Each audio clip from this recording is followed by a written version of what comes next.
დაბაჩაქვში მდებარე ამ შენობას წლების წინ კულტურის სახლი ერქვა, ახლა კი აქ ძალოსანთა ფედერაცია. დაზიანებული სახურავი, წლების განმავლობაში გამორთული ელექტროენერგია და მოუწესრიგებელი ინფრასტრუქტურა. ასეთ პირობებში ვარჯიშობენ სპორტსმენები. მათ ვარჯიშისთვის არც შესაბამისი ინვენტარი და არც გასახდელები აქვთ. ძალიან ცუდი პირობებია, სიცივეა, გვიჭირს ვარჯიში, შტანგებიც უკვე დაზველდა და ბუჩდება, აღარ მუშაობს, წყალი ჩამოდის. და გათბობაც არა გვაქვს და ძალიან გვიჭირს ვარჯიში. ტრამვებიც უკვე ხშირდება, შტანგები რო არ მუშაობს, გვიჭირს ვარჯიში და ტრამვები ახშირებული არის. გული მტკივა იმაზე, რომ ასეთი წარმატებული ბიჭები არიან და ამ პირობებში უხდებათ ვარჯიში და ყველაზე მთავარი პრობლემა არის ის, რომ წვიმის დროს წყალი ჩამოდის და ფაქტიურად წყლის გუბედგება, არა ინვენტარი, რაც ბიჭებს სჭირდებათ სავარჯიშოდ. ეს შტანგები, რასაც თქვენ ხედავთ, გარეგნულად შეიძლება შეხედოთ, რომ არის წარმოადგენს რაღაცას, მაგრამ ვარჯიშისთვის ცოტა არ იყოს გამოუსადეგარია. პრობლემების მიუხედავად სპორტსმენები გაყინულ დარბაზში ვარჯიშობენ. ფედერაციაში დღეისათვის 40 ძალოსანი ირიცხება. მწვრთნელის თქმით, სპორტსმენებს ბევრი მიღწევა აქვთ.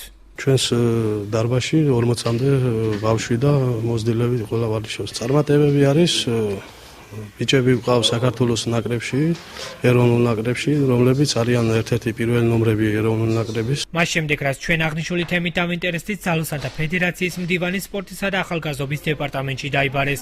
სპორტსმენებისთვის შეუსაბამო გარემოზე აბესალომ ბასილიაც საუბრობს. მისი თქმით, შეხვედრაზე შენობის გადახურვის საკითხი განიხილეს.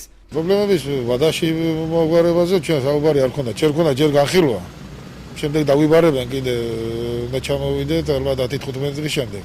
და შევაჯამებთ და მე უკვე ნახავთ რა დღეში რა შეიძლება რისი გაკეთება შეიძლება და დავარქვათ ყველას თავის სახელს რა.